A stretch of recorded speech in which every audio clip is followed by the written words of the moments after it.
Okay, I'm going to measure the actual ultraviolet levels for UVA, UVB, and UVC.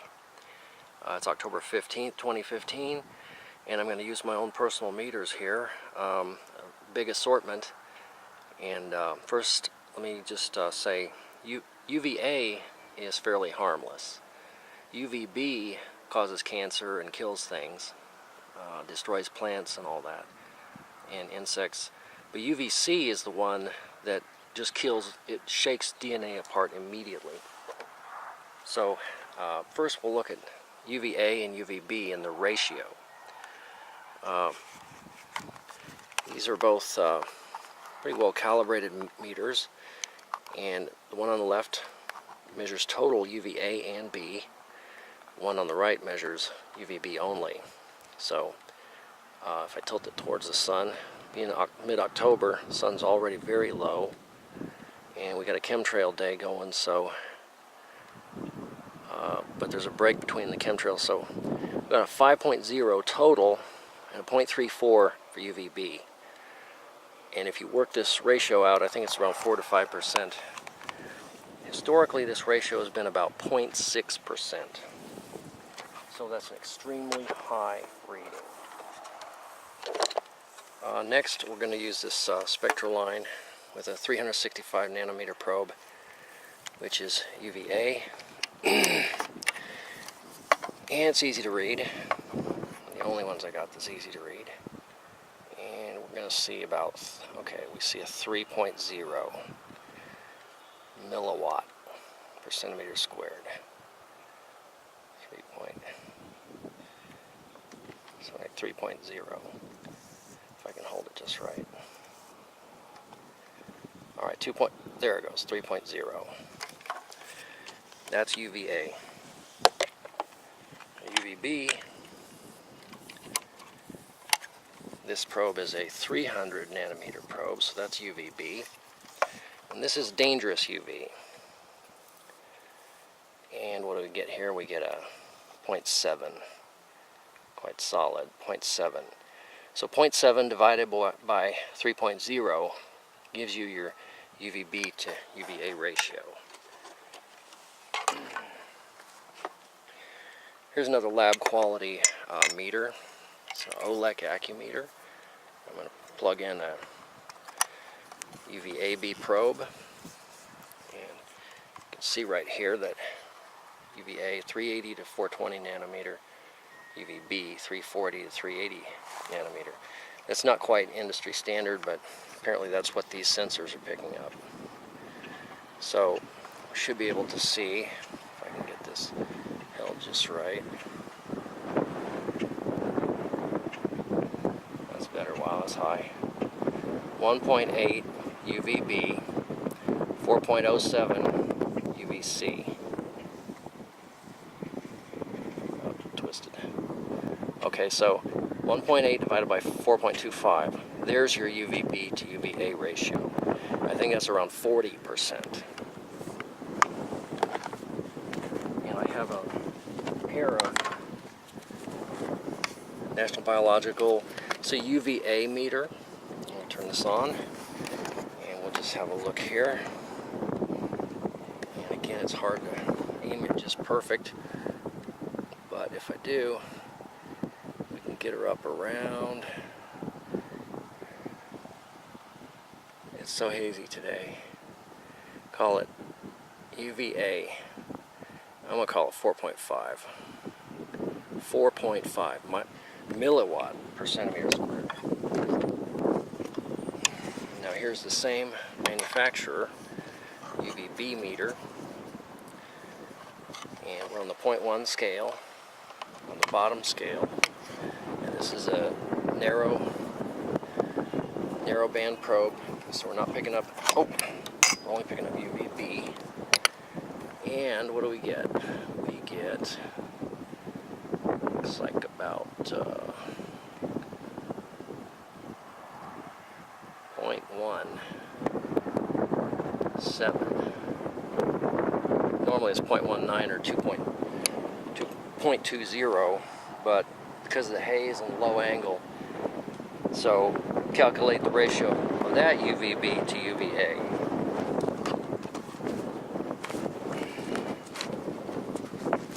And just for reference, this is total UV A and B. So if we just look at the total, we get about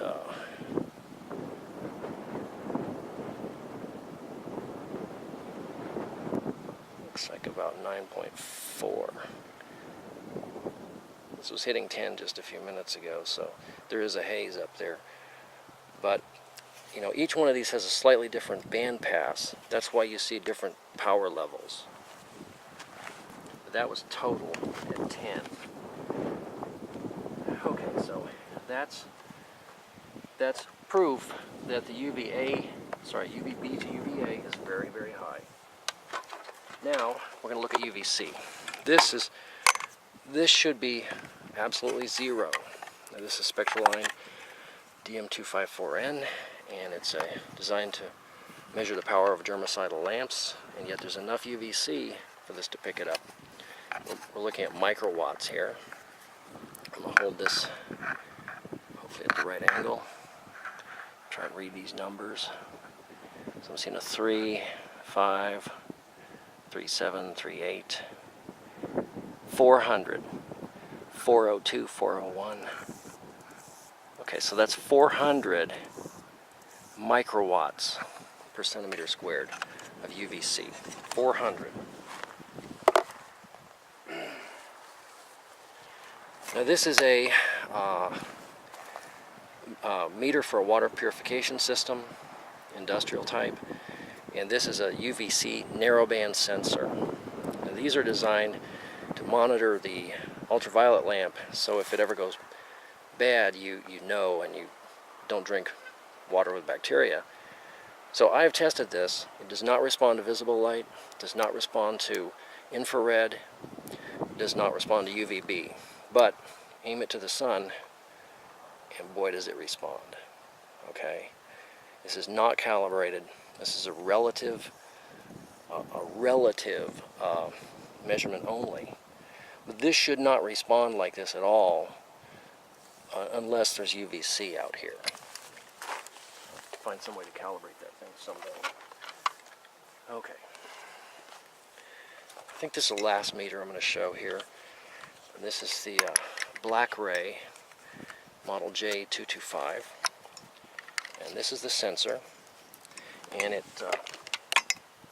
this is a ×5 attenuator, otherwise it would go over the top. So what we're looking at here is we're looking at both infrared and ultraviolet.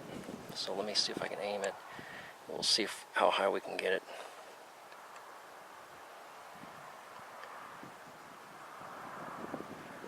It's quite low actually. But, oh, I've lost it, darn it. Anyway, let me try one more time. What we're looking for is the highest peak reading that will hold. Okay, there we go. Look there, 44. 44. That's microwatts times 100. Okay. Now I put the filter on. This filter doesn't block infrared, but it blocks the ultraviolet. So now we're looking at only infrared. And I got to try and aim it again. And what are we going to see? We're seeing about a 41. I see 41. Okay, so the ultraviolet was the 44 minus the 41. So that's 3. 44 minus 41 is 3. And that's the UVC component. But that's times 100. So we have to say that's 300 microwatts of UVC. But I have the ×5 attenuator here. So we have to take 300 microwatts times 5 is 1.5 milliwatts of UVC for that particular meter. So one says 0.4, one detects it that it's there, and the other one is very, very crude measurement saying 1.5 milliwatt per centimeter squared, which it should be 0. It should be just plain 0, and it's not. Okay, it's the chemtrails and the ionospheric heaters that are disrupting the ozone layer and rapidly killing our planet. I hope other people will do a lot more measurements like this in the future, because nothing beats first-hand measurements, first-hand proof. You know, go out there and do something, and watch my video, Proof of Hurricane Control, Bahamas, Bermuda, that explains why the oceans are dying so rapidly. And this video is part 2 to that, to show that we do have deadly ultraviolet coming down in very large quantities. Okay, thanks for watching.